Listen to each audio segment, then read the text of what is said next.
Biziko igihugu cy'u Burundi kiri mu kiriyo niba ariko navuga nyuma yo kubura perezida wabo Pierre Nkurunziza. Abantu benshi rero babangurikira kuri YouTube baba mu Burundi, abarundi bakunda inzu y'ibitabo baravuze batari ku musaza wacu ni amagambo yahindura ubuzima yari afite.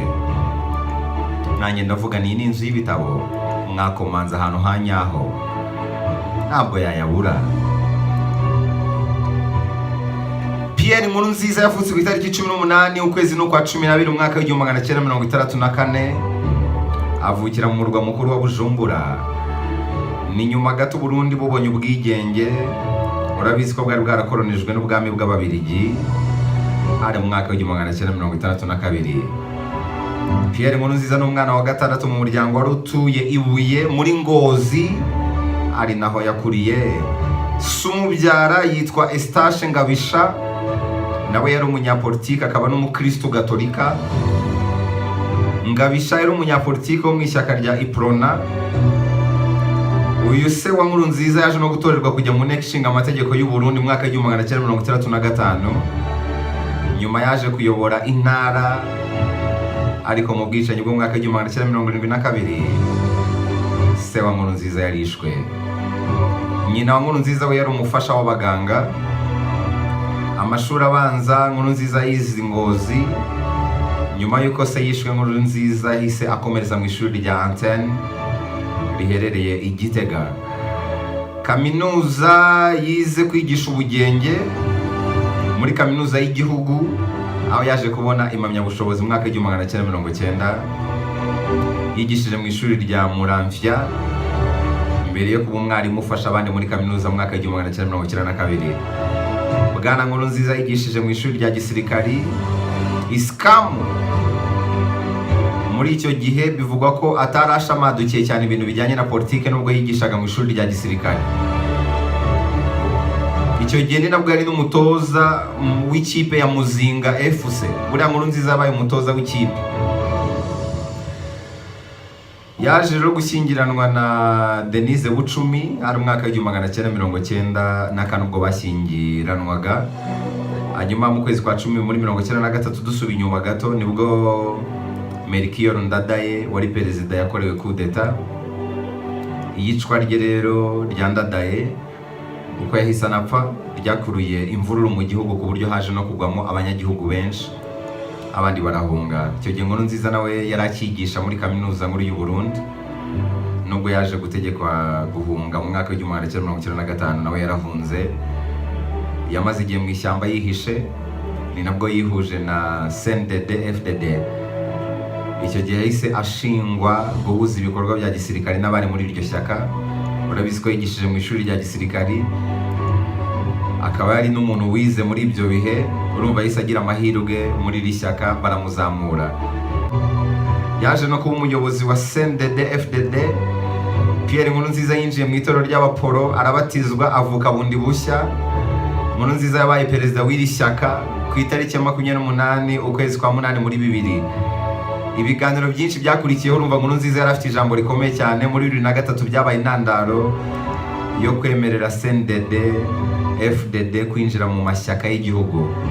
Yagizwe minisitiri w'imiyoborere, ayobora ubugenzuzi bwa leta.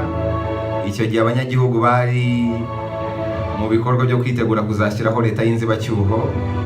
Yahise anatorwa kurihagararira mu matora y'abadepite no mu matora ya perezida. Amatora yahise ashyira ku butegetsi Nkurunziza ku bwiganze bw'amajwi. Manda ye ya mbere yatangiye 2005 kugeza muri 2010. Mu kwezi kwa 7 2010 yongera gutorerwa kuyobora igihugu, yari manda ya kabiri. Yatowe n'abaturage benshi ariko yagize abamurwanya benshi nanone. Amatora yaje kuvangirwa n'abo ku ruhande rumurwanya. Manda ya kabiri ya Nkurunziza rero yaranzwe n'ubwoba. Ku itariki ya 25 Mata 2015 Nkurunziza amaze gutangaza ko aziyamamariza kuyobora igihugu muri manda ya gatatu, byabaye inkuru mbi ku bamurwanyaga kuko bavugaga ko bitandukanye n'ibyanditse mu itegeko nshinga n'amasezerano ya Arusha. Kuva ubwo mu gihugu hadutse imvururu, abatari bake batari bamushyigikiye bahunze igihugu kubera kugira ubwoba bwo kwicwa. Ku ku itariki 13 Gicurasi 2015 urukiko rurengera itegeko nshinga rwanzuye ko uwo mwanzuro wemewe n'itegeko nshinga. Ubutegetsi bwo kuri iyo manda bwaranzwe no kudashyigikirwa n'imiryango mpuzamahanga n'ibihugu by'ibihangange. 2018 ubwo Pierre Nkurunziza yatangaje ko atazongera kwitabira amatora, yiyemeza gushyigikira Ndayishimiye Evariste waje no kwegukana intsinzi mu matora yabaye muri Gicurasi 2020. Pierre Nkurunziza rero yaje gutabaruka ejo bundi ku itariki 8 Kamena 2020 afite imyaka 56 y'amavuko. Leta ivuga ko yishwe no guhagarara ku mutima, nubwo hari andi makuru yavuga ko yishwe na coronavirus. Akaba yararyamiye ukuboko kw'abagabo. Byari bitegerejwe ko mu kwezi kwa 8 2020 yari kuzahererekanya ububasha n'uwamusimbuye. Hari haciye igihe gito agizwe intwari y'ikirenga. Amwe mu magambo rero Pierre Nkurunziza yagiye avuga yakoze ku mitima ya benshi, harimo aho yagiye avuga ko igihe cyose abarundi bicaye hamwe bashobora gushaka ibisubizo birambye ku bibazo biba bibabangamiye. Nk'inzu y'ibitabo, reka turebere hamwe amwe mu magambo yavuzwe na Nkurunziza by'umwihariko mu ijambo ryahindura ubuzima. Uyu mugabo yigeze kuvuga ngo tugomba kumenya ko gutesha agaciro igihugu buri gihe biva mu macakubiri, bikaviramo igihugu gutakaza agaciro n'izina ryacyo. Isomo ririmo burya mu buzima busanzwe urwango, gushwana no gucikamo ibice, kwihorera, nta kintu bikemura uretse kwitesha agaciro no gusenya gusa. Nkurunziza yaravuze ngo igihe cyose ushidikanya udafite icyo gukora muri ako kanya, ujye ubanza witonde utekereze neza, ubundi usenga Imana ikurwanirire. Nkurunziza yarasengaga cyane murabizi. Yaravuze ngo igihe cyose abantu bicaye hamwe babona ibisubizo birambye ku bibazo bibugarije. Buri iyo wigize nyakamwe isi irabogama ukabibona, ariko iyo mwishyize hamwe isi murayivunjira bigakunda. Impamvu ubona rimwe na rimwe ntacyo ugeraho nuko wigize nyamwigendaho. Uramutse wishyize hamwe n'abandi hari icyahinduka mu mibereho yawe. Gushyira hamwe bituma na wa wundi w'umunyantege nke agaragara mu bakoze ibikorwa by'indashyikirwa. Umutwe umwe umunyarwanda yaravuze ngo wifasha gusara. Nkurunziza yaravuze ngo ibiba byose biba biri mu mugambi w'Imana. Ni nka bya ndimo nababwira ngo ntawamenya ibyo wita amahirwe ejo byakubera umwaka ukumirwa, ibyo wita umwaku ejo ukabona niwo mugisha uruta ibindi yose. Ibikubaho utateganyaga ujye ubifata nkaho biri mu mugambi w'Imana, wikomereze ushimire Imana. Nkurunziza yaravuze ngo iyo ufite ahahise habi, wararushye bihagije, wahuye n'ingorane, warapfushije, warahangayitse, wahuye n'ibizazane byinshi, icyo ukeneye cyane kurusha ibindi nyuma ni amahoro no kwihangana gukomeye. Icyo ukeneye ntabwo ari ukwihorera ku batumye ahahise hawe haba habi. Nababwiye ko kwihorera kwiza ni ukubaho neza. Yaba isi itarakubaniye uyihoreraho ubaho neza ukayirya, yaba abantu bakugiriye nabi ubihoreraho ubaho neza bakajiginywa, bakabona ko baruhiye ubusa. Kwihorera kwiza no kubaho neza. Ntabwo wabaho neza rudashyize amahoro no kwihangana imbere. Ibi Nkurunziza nawe yabivuzeho. Yaravuze ngo nubyuka mu gitondo ukabona birakunze, ujye wibuka gushimira Imana ku munsi mushya iguhaye. Kuba urupfu rwaciye iwawe rukajya ku muturanyi ntacyo watanze, nta n'icyo urenza abandi. Hari abantu benshi bagenda mu ijoro, ariko kuba ushobora kubyuka bigakunda n'ubuntu bw'Imana. Nkurunziza yaravuze ngo ntidushobora kubaka Uburundi buhamye kandi bwunze ubumwe tutarebeye hamwe ibikomere byacu. Burya buri wese agira ibikomere. Nababwiye ko habaho ibikomere byo ku mubiri n'ibikomere byo ku mutima. Igikomere cyo ku mubiri cyakira, ariko icyo ku mutima ntabwo gipfa gukira.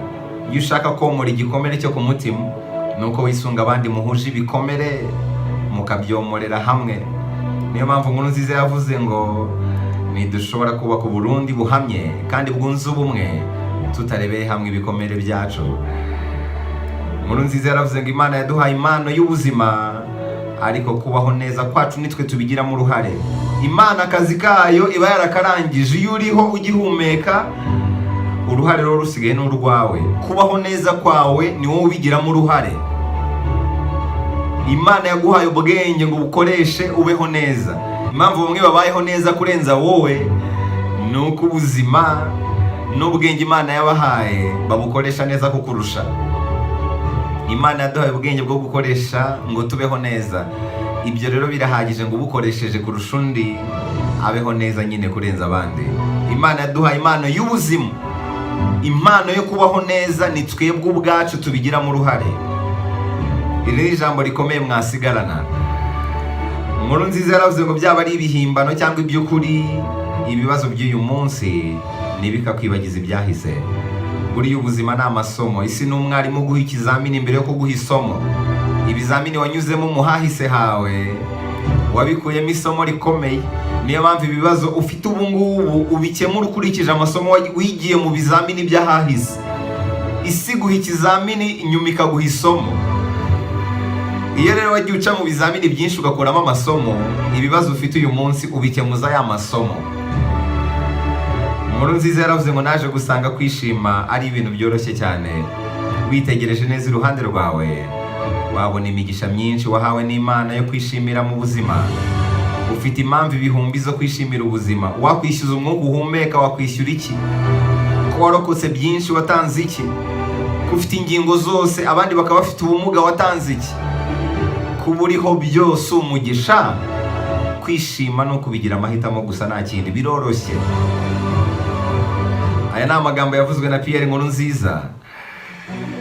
Yaravuze ngo abaturage b'u Burundi bagaragaje ko bakuze, bagaragaje ubunararibonye binyuze mu kwirinda ibihuha n'ubuhanuzi bw'ibinyoma.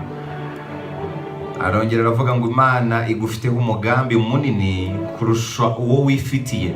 Burya Imana ibidufiteho imigambi minini kurusha iyo twebwe dufite. Wowe urapanga ariko Imana igapanga. Nuko bimeze, jya utekereza yuko imigambi y'Imana ari minini cyane kurusha iyawe. Yaravuze ngo ibyo abantu bagutekerezaho byose ujye wibuka ko Imana idatekereza nkabo.